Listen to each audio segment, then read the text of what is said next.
After the worst terror attack in New York since 9/11, one lawmaker, Kristen Gillibrand, is calling for federal funds to install protective barriers around popular pedestrian areas throughout the United States. FBN's Tracy Carrasco is in Times Square with details. Tracy, this would mean a lot of extra federal funding.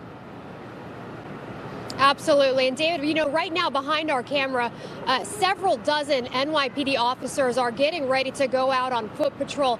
And the NYPD has one of the largest counterterrorism forces of any police department in the country. You know, the Mayor Bill de Blasio, he said the city is very comfortable putting large numbers of officers with their heavy gear, heavy weapons out here in places like Times Square to send a message. Don't try anything here. And right now, the city is putting final preparations in place for tomorrow. One of the largest events here in the city, that's the New York City Marathon that attracts some 50,000 runners and 2 million spectators along the 26.2-mile route through the city's 5 boroughs. Now, the city says that this will be the largest deployment of NYPD officers on record. They will be both seen and behind the scenes. And there will be a number of officers on the ground and up above watching things from helicopters, from rooftops. There will be a number of sand trucks deployed and blocker vehicles, all to keep everyone safe. Meanwhile, in Chicago, there is an increased police presence there at high traffic areas and landmarks like Navy Pier, Millennium Park, and the Lakefront bike path. Mayor Rahm Emanuel said the city tries to learn from every act of terrorism to adapt police and emergency response strategies. In Washington, D.C., police there say they are tightening up security even more, actively working with local and federal law enforcement partners, as well as Homeland Security. The U.S. Park Police say they also have a large patrol presence. And the Los Angeles Police Department, they are also on the lookout for any threats that might be there in that city. And New York Senator Kristen Gillibrand, she is already introducing a bill with a simple fix to stop any sort of terror attack. That would be concrete planters. It's called the Stopping the Threats on Pedestrians Act, to fund the installation of local traffic barriers like ballards and planters designed to protect pedestrians and cyclists. Now, this bill would authorize some $50 million in spending on such projects over the next decade. And David, already at the site of Tuesday's terror attack on the West Side Highway bike path, New York City officials are planning to install more barriers there to prevent cars from entering in that area. We'll send it back to you. Okay, and then, of course, tomorrow we have the marathon in Manhattan. Tracy Carrasco, thank you very much. Well, meanwhile, terrorism is at the top of the agenda. He's on his way to meet political leaders in Asia. Does he need to push them and all our allies to do a lot more to help fight global terrorism in the wake of this week's terror attack in New York? Former U.S. Ambassador to the United Nations, John Bolton, joins me now. Ambassador Bolton, good to see you. I remember when the president, you and I both were covering the president's trip to the Middle East, when he went to Saudi Arabia, did, I think, a pretty good job in collecting at least the Sunni Islamists in the world to get together to fight terrorism. Can he do the same in Asia? Well, I think he needs to because obviously finance is global, and even if you shore up protections in one geographical region, the terrorists are just going to get their financing elsewhere. And Asia itself faces an increasing terrorist threat in Indonesia, in the Philippines, and elsewhere. So I think this is something that is a priority for him in his stops in North Asia, and then when he stops in Vietnam and the Philippines, too, with Philippines engaged in its own anti-terrorist war at the moment. Now, the president says, he said this week he's going to hit them 10 times harder after what they did in New York. How exactly does he do that? What does that mean? Does it mean more Nigers, what happened there? Does it mean more individual missions all over the world, or what? Well, I think the anti-terrorist campaign has gotten complicated, really, in the past several years as governments have fragmented. The government of Yemen has come apart. There's no effective central government there. Libya came apart some time ago. We saw some of the consequences of that in Benghazi on September the 11th, 2012. The Sinai Peninsula at night is effectively out of control. The government of Egypt, the countries of Syria and Iraq have collapsed. And what that means is, as you see this spreading anarchy, Boko Haram in Nigeria, is that terrorists can put their people in a lot of different places rather than concentrating them. Right. And that dispersal makes it that much harder to go after them. But, you know, we don't want to be the world's policeman. We've tried that before. It doesn't work too well. We can't spread ourselves that thin. So don't we need other countries, even if they're splintered, to help us out? Well, we do, and they would in different ways. In Asia, the financing aspect. In Africa, France has been a real partner with the United States in anti-terrorist activities. Some of the other European countries could step up there, obviously work with the Arab countries in the Middle East. It just takes a lot more work, a lot more political effort, a lot more international diplomacy, because the terrorist threat has not diminished. It's really metastasized in several respects. And I think even with the elimination of the ISIS caliphate in what used to be Syria and Iraq, their leadership exfiltrated out of there long ago. And what we saw in New York this week, I think, unfortunately, we're going to see more of. Let's bring it back to Asia and a terror state in Asia. That's North Korea, a nuclear terror state. Do you think they're going to try to pull anything off during the president's trip? There's some suspicion they may. Well, you know, look, North Korea may have its own rationality, but they're not rational in our terms. I think they'd be very ill-advised to try a missile launch or, even worse, a nuclear test. But there's no accounting for the North Korean leadership. Honestly, if they did something like that, it would simply underline one more time why we cannot leave that bizarre government in possession of nuclear weapons. And probably why we cannot rely on China. I mean, is the president, of course, is going to be spending time with President Xi in China. He essentially has more power than anybody in China since Mao Zedong. But it seems clear he's not willing to use that power to dam up North Korea. Look, I agree. I think the Chinese have been two-timing us for 25 years on the North Korean nuclear program. But you've put your finger on an important point. After this 19th Communist Party conference, Xi Jinping is in a position where when he makes a decision on North Korea, nobody inside China is going to challenge him. And I think the president, who's an optimistic man, has hoped that China has increase the pressure on North Korea. I'm just skeptical given the history, but I think that's going to be the central subject, the most important subject of the president's meetings in Beijing. And I think he's going to impress on the Chinese that we can do this the easy way or we can do this the hard way. But one way or another, what he said in New York in his speech to the UN in September is that denuclearization of North Korea is the only way forward. And what he said to President Xi himself the last time the two met, they were having a dinner, and President Trump announced over a beautiful chocolate cake, as he said, a dessert for the Chinese leader, that he was using Tomahawk missiles to attack Syria, to attack Syrian positions after they used a chemical attack. So, boy, he tried to make an impression. I wonder if it stuck. Oh, I think it did. I think Xi Jinping may have enjoyed the chocolate cake, but certainly he ended up saying to himself, I guess Barack Obama's not president anymore. And in a subject, weapons of mass destruction, chemical weapons in the case of Syria, nuclear weapons in the case of North Korea. This is the most serious threat the United States faces. North Korea, not just a threat because it could launch missiles to hit the United States, but because this desperately poor totalitarian society would sell nuclear technology to anybody with enough money to pay for it, whether it's the regime in Iran, terrorist groups, who knows who. You just can't leave the North Korean regime with nuclear weapons. Ambassador John Bolton, good to see you, Ambassador. Thank you very much for being here. Appreciate it.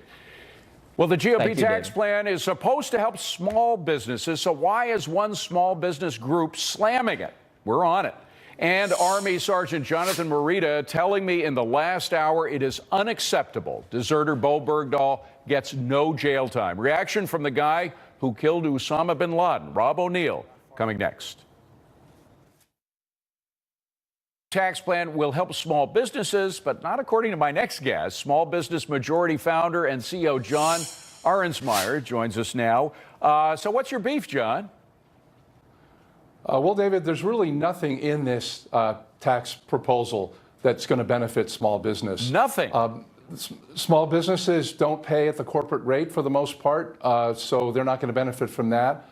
The pass-through provision, the provision to lower the top rate on pass-throughs, combined with the change in the rate structure, is only going to benefit about 2 large pass-through business entities. This proposal makes the tax code even more complex. And worst of all, this blows a $1.5 trillion hole in the deficit at a time of relative prosperity when we should be looking to close the deficit so the government can fund its obligations. John, how many of those businesses, you say you represent, what, about 55,000 small businesses across the country? Correct. But when we do polling, which really determines what positions we take, we actually poll all small businesses. Okay, but how many of those 55,000 businesses that you directly deal with will go from the 39.5% level of taxation down to 25%? About 2%. 2%. If you combine that with the 2%, because the proposal eliminates the 26 and the 28 AMT, the 28% and the 33% levels. Even now, only 12% of small businesses pay above 25%. So you're talking about a top-down proposal that really doesn't help most Main Street small businesses. What the drafters of this bill could have done was actually look at a bottom-up proposal that we've proposed, say allowing all small businesses to deduct the first $25,000 worth of income. So they're that's a pretty good proposal. By the way, did you make that proposal to anybody in power? I mean, did you receive any? Was there any receptivity on the GOP's part for that proposal? We've spoken to people on both sides of the aisle on that, and there is some receptivity. Yeah. It's obviously not in the proposal. No. Well, what happens now, John? I mean, moving it forward, if the GOP, after the debacle with the health care thing not passing, if they don't get a tax bill done this year, they probably are in danger in the 2018 midterm elections. That means that you'd have a Democratic House of Representatives if the Republicans don't win. You're not going to do better with Democrats, are you? Look, we're not. It's not up to us who's in power. We deal with whoever's in power. We make proposals, and right now we're looking at the merits or the lack thereof in this proposal, and we've come to a conclusion. And by the way, I should add, there isn't a single small business organization in the country, right, left, or center, that is actually is the same. I agree with you, but I'm just wondering, there are certain things, there must be something in here, like the depreciation schedule is a little bit better or something. I mean, I'm wondering if a little bit of progress on the tax front for small business is better than nothing. There's really not very much here that's going to benefit most Main Street small businesses. It's a proposal that really benefits large corporations and very wealthy individuals and very wealthy business entities, which are essentially lobbyists, investment bankers, and the like. This is not about the pizza shop in Iowa or the body shop in Texas. This is about. So are you actively going to campaign against this? Are you going to lobby against this? Yes, we have made it very clear that this does not benefit the vast majority of Main Street small businesses. But would you rather see it fail than pass? We would rather see this bill that blows a $1.5 trillion hole in the deficit, doesn't do anything to help Main Street. We would rather see that. Well, the only thing, frankly, John, that's going to deal with the deficit is if those politicians learn to spend less money. That's the only thing that's going to help it. The growth will help a little bit, but in terms of spending, nothing is being done on spending. So you're not going to get anywhere on the spending front. But I'm just wondering, again, if there is anything in there positive, even if it's just for the big guys, wouldn't something be better than nothing? David, there's really not much in there that benefits the average Main Street small business. It makes a lot less money than these provisions are affecting. And what it does is it removes money. You talk about the deficit. There's two sides to that. Yes, it's spending, but it's also taxes. And if you take $1.5 trillion out of the government, you're going to have that much less money to fund obligations, to fund key programs that benefit small business and others. Yeah. Of course, when we have dropped tax rates, even if it's just on the corporate rate, you've ended up with more revenue because there's more economic activity. So that helps cut back on the deficit, too. But that's a whole nother discussion. John, I wish you well, sir. I wish it was a bill that you could support. Thank you very much for being here. Good to be here. Thanks. Well, a disgruntled worker knocking out the president's Twitter accounts. Why anyone using social media should be very concerned. Also, a treasure trove of bin Laden documents, nearly 500,000 of them, just released by the CIA. Rob O'Neill, the guy who took out bin Laden, is here.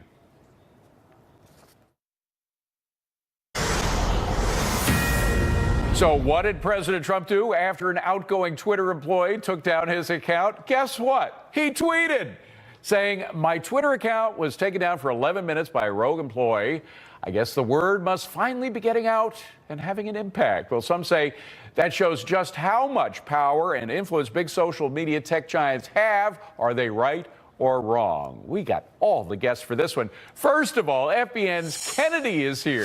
Fox News contributor Jimmu Green and Rasmussen Report's Amy Holmes. So, Amy, what do you think about all this? Does the president have a point? Should we do something about Twitter or not? Oh, David, it was 11 minutes that rocked the world. 11 minutes of silence from President Trump. But you know what? I do think he does have a point. While on the one hand, I know our good libertarian on the panel might say that it's a private company. They get to set the rules of the road, who they censor, who they allow, on what basis. But we also know that Twitter is the public square, and Twitter's already engaged in trying to establish a caste system, if you've noticed, with those little blue check marks, basically who's more privileged on Twitter and who's not.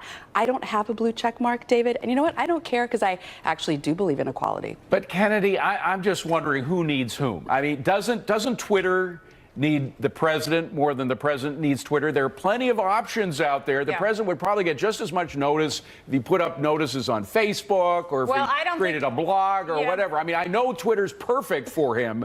That's why he uses it, but they really are benefiting more from him than the other way around. It has been a mutually beneficial symbiotic relationship for some time now. For years, the president has extolled Twitter's virtues, and I think he's actually relied too much on one social media platform, and maybe it's time that he diversifies his digital portfolio a bit. And, you know, now it's interesting because this has given a little bit of incentive for rabble-rousery at Twitter. So if there are other employees who want to be heroes within their leftist communities, they may essentially do the same thing. So Twitter may snuff this from within and really go after the employee who played a prank. Hold on, who played a prank on his or her last day. And Twitter has every right to do that. If you don't like it, don't use it. If you're offended by what they did to the president or what one individual did, then don't use the platform. There are plenty of other places to go. Jimmu, chime in here. Well, first, I want to buy that rogue employee a beer on me. Really, let's look at this, though. I would say this relationship between the president and Twitter is more parasitic. And we knew the power of Twitter when it helped elect Donald Trump to the most powerful position in the world. But Twitter's in trouble here. They just reported that they were over-reporting their user numbers and had to, you know, take a step back. That's true. They don't want Donald Trump to diversify because they're relying on him and how powerful he makes their platform. But we've also seen that, you know, they make decisions about who they're going to ban from the platform. The president's good friend, Roger Stone, was just banned after he made threatening remarks to Don Lemon from CNN. And they don't hold that same standard to the president. Maybe if they did that, that would be more of the equality that Amy called for. And hey, Twitter. Amy, go ahead. Hey, Twitter. Hold on, Jimmu. We got three people. Go ahead. Hold on, Jimmu. First of all, the president has not been tweeting profanities in the way that Roger Stone did, and I don't think anyone supports going on Twitter to be doing that. But hold on, let me finish, Jimmu. Secondly, I don't think it's fair to blame the victim, President Trump, that he's been so reliant on Twitter that it makes it easy for Twitter to then censor them. I think Twitter and social media more broadly does have a problem when it comes to democratic expression in the way that they try to guide and steer and censor viewpoints. I mean, we're learning that Google and their algorithm might be pushing down conservative results on search. Are there no conservative billionaires? Are there no conservative billionaires? Because maybe they should band together and create their own platforms. Because if you find them so unfavorable to people, I agree with you. Then start something else. Hold on 1 second, Jimmu. What's wrong with? And in fact, Facebook has actually talked about this as a possibility. They have algorithms, as you know, that could spot whether somebody's a conservative or a liberal, depending on what they read a lot. So maybe even within one platform like Facebook, you could have a conservative group of people talking and a liberal group. It might divide the country even more, but that's what's happening, yes, right? Yes, it would. No, that's not what we want. We don't want more division, But that's what's happening, Jim. Like it or not, that's what's happening. We don't want more division.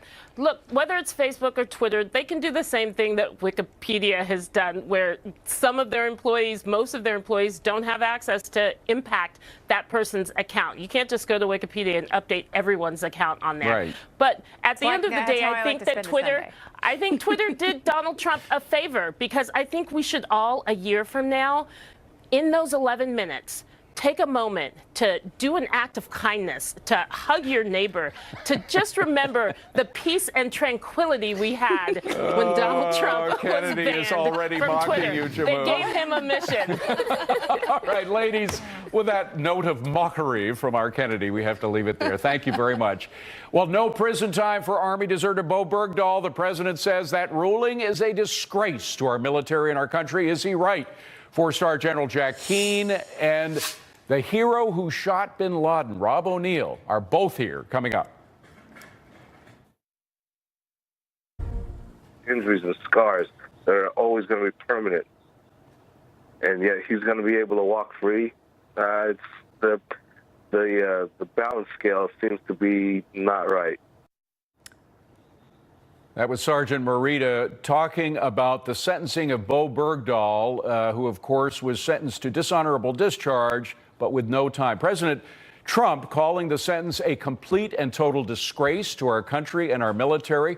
Former Vice Chief of Staff for the Army, retired four-star General Jack Keane, joins us now. First of all, I don't know if you've heard the full interview with Sergeant Morita, but he's a guy who basically lost use of several of his digits. He curses Bergdahl every time it impedes his activity, just doing normal stuff that people have to do. He's furious with this decision. What do you think about it? Well, so I certainly understand his feelings, and I did listen to the whole interview, and I mean, his comments were compelling, to be frank about it. Yeah, this is really very painful for all of us. Colonel Jeffrey Nance, the military judge in this case, I mean, he clearly, in my judgment, made just a terrible error here. And the reason is simply this. Our audience understand there's a reason why our government permits the United States military to have its own justice system. It is completely separate from a civilian system. Therefore, any crime, even one similar to what a civilian would commit, that person is processed inside the United States military justice system with a jury, defense, prosecution, etc., and obviously judges. But the reason for it, the absolute crucial reason, is because we have to have unit effectiveness. If you walk off your job, you're not going to be hauled into court for committing a crime in a civilian community. You're likely going to lose your job, I would imagine, with no justification for it. But if you walk off your job in the military, in a combat zone, that's desertion. And that strikes at the heart of military effectiveness, unit cohesion. And therefore, we consider that one of the most serious grievances that a soldier can ever commit. Because if we tolerate that, that breaks down the very fabric of the United States military itself. And I'm absolutely astounded that this judge made the decision he made. Yes, the enemy did punish Sergeant Bergdahl. That is true. And that is also because of his own reckless behavior that he got captured. But the United States military must punish Bergdahl for that assault on the whole essence of what a military is, unit cohesion and unit effectiveness. He attacked that very essence of it. And the fact that the judge, who is a colonel in the United States Army, failed to stand up for that code that we consider to be inviolate. General, it astounds me. By the way, the colonel's name is Jeffrey Nance. I'm just wondering what you think was going on. You can't get inside somebody else's head, but he did mention President Trump's comments about Bergdahl, suggesting that there might be mitigating evidence involving those comments. Did that play a role in his sentencing, such as it was? That could only play a role if it affected Nance in a term that it was undue command influence. But Nance had already said, even before he was adjudicating the actual sentence, that he was unpersuaded by any comments about Sergeant Bergdahl. He would confine his judgment to what takes place in his courtroom. Yeah. And certainly, there were 2 soldiers that came into that courtroom that were severely wounded, and one wife of a soldier who testified on his behalf, who's completely paralyzed, who's unable to speak. And evidently, none of that was persuasive. It's hard to believe that wasn't persuasive when you listen to one of those who was injured talk for himself about it. It just boggles the mind. General, we've got to move on, but very, very pertinent comments. Thank you very much for being with us, General Jack Keane. Appreciate it. And now to the guy who shot Osama bin Laden, former Navy SEAL Rob O'Neill. Rob, good to see you. And good to see you have a personal connection to the Bergdahl case. Well, I do have a personal connection. My team was there on the base when he deserted. I mentioned yesterday, and I've mentioned before, that we knew before we had our first cup of coffee or breakfast that he had walked off and we needed to change everything with what we were doing. General Keane mentioned unit effectiveness. Our being effective as a unit was to take down high-value individuals from Taliban and Haqqani who were going from Afghanistan into Pakistan before the sun came up so they wouldn't get hit. We would hit them, we would interdict them, and we would save lives by killing improvised explosive device makers. That all changed when he walked off because we changed everything, and a very close friend of mine was shot in the femoral artery on a rescue mission that shouldn't have been happening because we changed our tactics to land as close as to what we would call the X. So not only did he endanger and actually lead to one of your unit's personnel getting injured, but he also distracted you from killing the bad guys. And we don't even know the intangibles. How many of the guys that we would have killed or captured got away and made bombs that eventually killed Marines or killed soldiers or airmen? We don't know that. And we kept the war stopped for a month. And there were 6 soldiers that were killed between August and September of that time frame. And the Army was quick to dismiss it by saying, well, we don't know if this was necessarily because of what Bergdahl did. They might not have been on the recovery effort, but they might have been. But they were killed doing stuff they normally wouldn't have done because we had to really bring in the perimeter to try to get this guy back. Probably an unfair question, but what would you have sentenced him to? Definitely, I mean, the bare minimum should have been 17 years and a dishonorable discharge. He got a dishonorable discharge just because the judge, he's saying how candidate Trump influenced what he was his decision making, yet the 2 wounded and the wife didn't influence it. I think that life in prison may be too much, but he definitely should have gotten the minimum of 17 years. All right, we originally were going to bring you here. We arranged it earlier in the week to talk about the bin Laden documents, a treasure trove of information. Any surprises to you in what you've seen? Well, what we're seeing right now is just the most transparent administration in the history of administrations. Wasn't transparent because they said they had 571 documents, which turned into 470,000 documents, and it was simply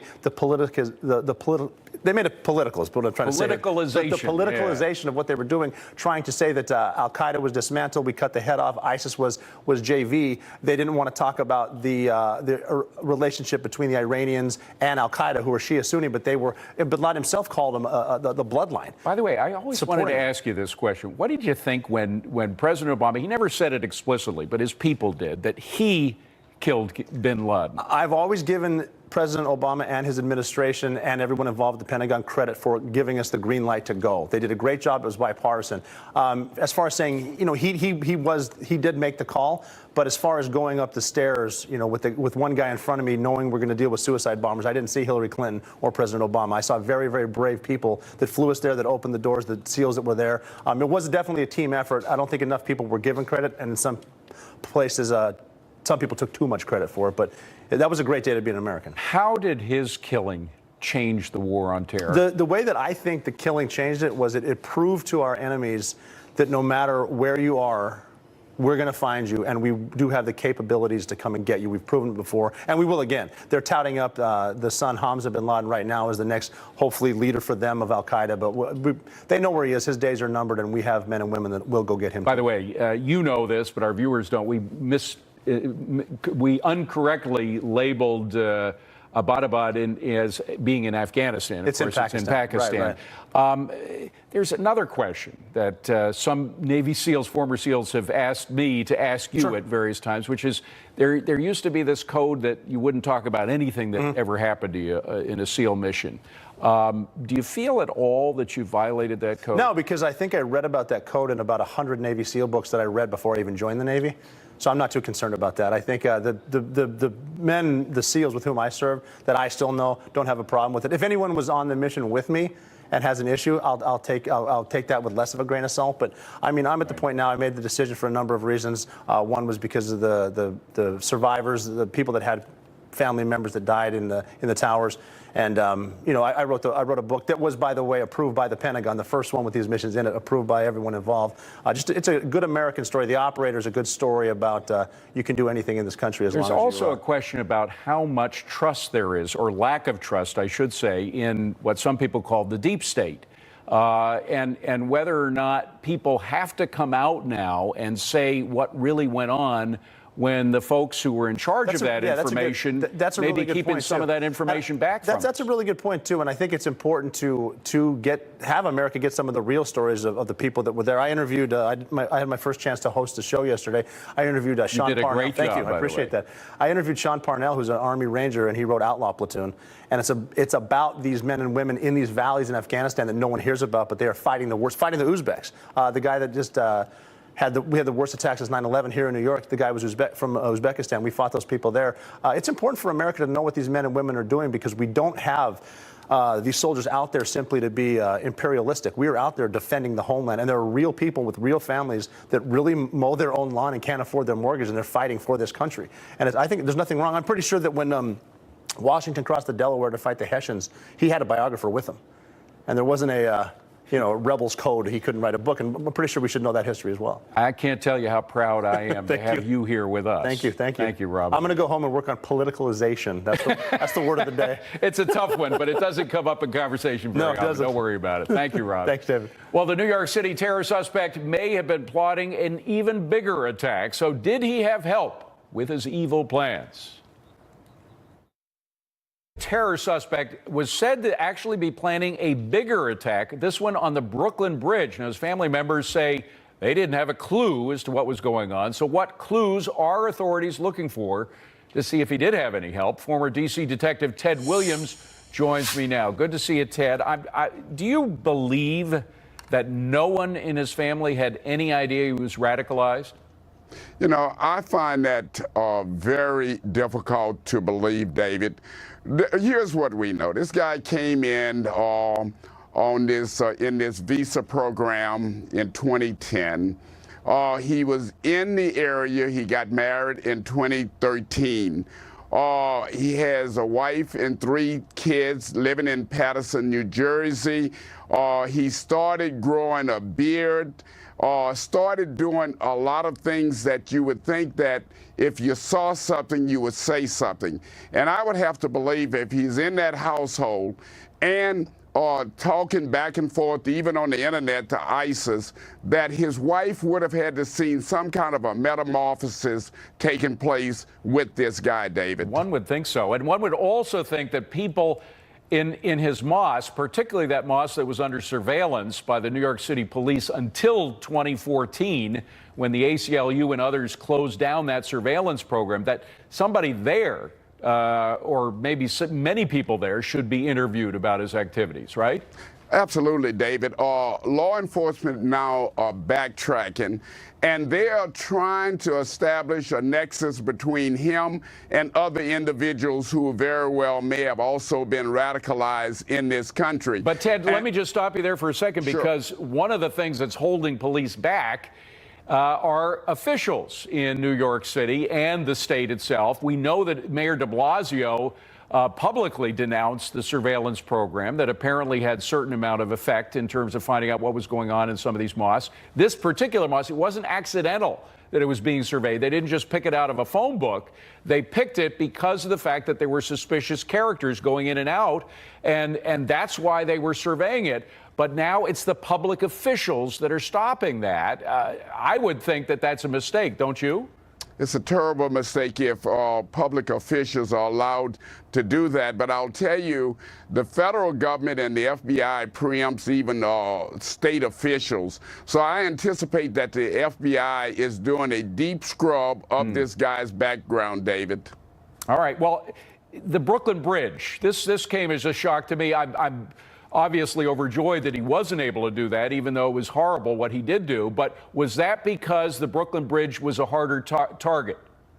Well, it was. The Brooklyn Bridge and those kind of targets are considered harder targets. Soft targets, unfortunately, are like that bike path.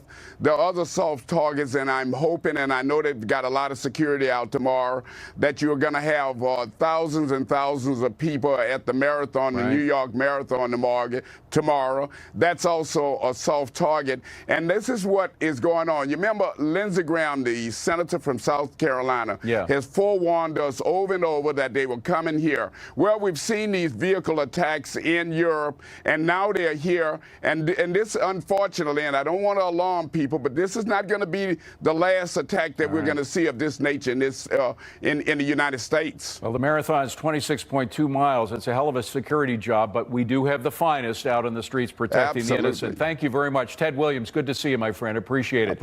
Well, a huge part of our economy seems to be giving the new GOP tax reform plan a big thumbs down. Why? We break it down coming next. So the president may be traveling, he may be jet lagged, but there's always a time for a tweet. And here's one from this morning. Unemployment is down to 4.1%, lowest in 17 years. 1.5 million new jobs created since I took office. Highest stock market ever, up $5.4 trillion. So the president, does he have it right? Is the economy doing spectacularly well? Hadley Heath Manning and Jonas Max Ferris join us now. Well, Hadley Heath, you can always cherry pick certain stats. You can make stats prove anything you want. But having said that, the economy does seem to be glowing right now, no? Well, that's right. And you're absolutely right. You can make statistics say anything. We do continue to have sort of a bifurcated economy, an economy where some wage earners are really struggling to make ends meet. They're living paycheck to paycheck because their wages have really stalled out. So you can look at the economy through a variety of different lenses, but we can be optimistic here and hope that this reduction in unemployment is a good sign. And Jonas, we have this tax plan pending. No telling what they're going to do when they mark it up next week. No telling whether the Senate's going to pass it. No telling about a lot of details. However, home builders are very upset about this tax bill. Why? Well, because it starts to address an issue which they've been wanting to address for a long time, but it's very tough to address because there's so many interests in it, which is the mortgage interest deduction and how you can deduct $1.1 million in mortgage interest, including HELOCs and stuff. And it does encourage people to buy more house than they normally would. And that benefits home builders. They're more than anybody else. Home Depot stock, for example, was also down when the news of this came out. That said, the home builders are not the economy. They're part of the economy, a big part, a lot of jobs, lumber, et cetera, commodities, but they're all combined. They're not even like an Apple or a Google. So you can't just tailor your whole tax package to one special interest group. But yeah, it's not ideal for that specific industry. But there's other stuff people would spend money on if they weren't encouraged by the tax code to put more money into a house than they normally would, for example, stocks. So there's other whole interest groups and industries that would benefit. By the way, Jonas, a point of order. Is this just new mortgages we're talking about? Yeah, they're not going to, no one's going to take the guy who just bought a $1 million house and say, oh, your morttage interest, forget it. Well, you never know. It's the government. That would make a serious problem. It's bad enough that there will be some adjustment in prices at the high end of the market. It's not going to hurt everybody. Like the home builders are telling you it's gloom and doom. It's going to cause a depression. That's a little exaggerated, obviously. But Hadley, let me just harken back to 1986. That's when Reagan's tax bill brought down the top rate to 28%, which was a wonderful top rate, in my opinion. But that original, in that tax plan, they ended deductions, mortgage interest deductions for your second home. A lot of people said that 87 market crash, which it was terrible on one day and then it recovered pretty quickly, but they said that was predicated on that plan. They eventually changed it back to the way it was, so now you can deduct for as many homes as you want. But is it likely that there could be repercussions from this if it goes through? Well, every change to the tax code, we all believe in greater simplicity, right, in principle, but every change to the tax code has a constituency behind it. In this case, it is the real estate lobby, it's home builders. And I got to agree with Jonas here. If there's any impact, it's going to be sort of a correction because this is a market distortion. We all like to take the mortgage interest deduction, those of us who can take it, but the vast majority of people won't be touched by this change from $1 million to $500,000 in the cap. Overall, we have to look at this tax package in terms of what it does across the board, slashing the corporate rate from 35 to 20, making American businesses competitive globally. That's going to do amazing things for our economy. So the net benefit is going to be very positive. And Jonas, we can't forget bringing all that money back. We just have about 30 seconds, but it is my contention. So a lot of people say, well, dump the whole deal just because they're unhappy with a lot of parts. I'm unhappy with a lot of parts of it, but I still think it's going to be better than what we now have. What do you think in 30 seconds? There's no way hurting one group is going to be a net negative. Talk about corporate tax rates going down, which affect all earnings and the entire stock market. So yes, there'll be some groups. Look, as per Trump's tweet, the economy is strong enough to handle taking on these issues, which are very hard to address. We couldn't have done this thing with the mortgage interest after the crash in real estate prices. People would have freaked out. So if you're going to do this low unemployment situation, strong economy is probably the best time to address some of these distortions in the tax code. Okay, very quickly. Is it going to improve or distort the economy, Hadley? Very quickly. Oh, overall, this tax package is a thumbs up, an improvement for middle-class families and for the economy as a whole. Okay, gang. Thank you very much. Stay with us. We'll be right back.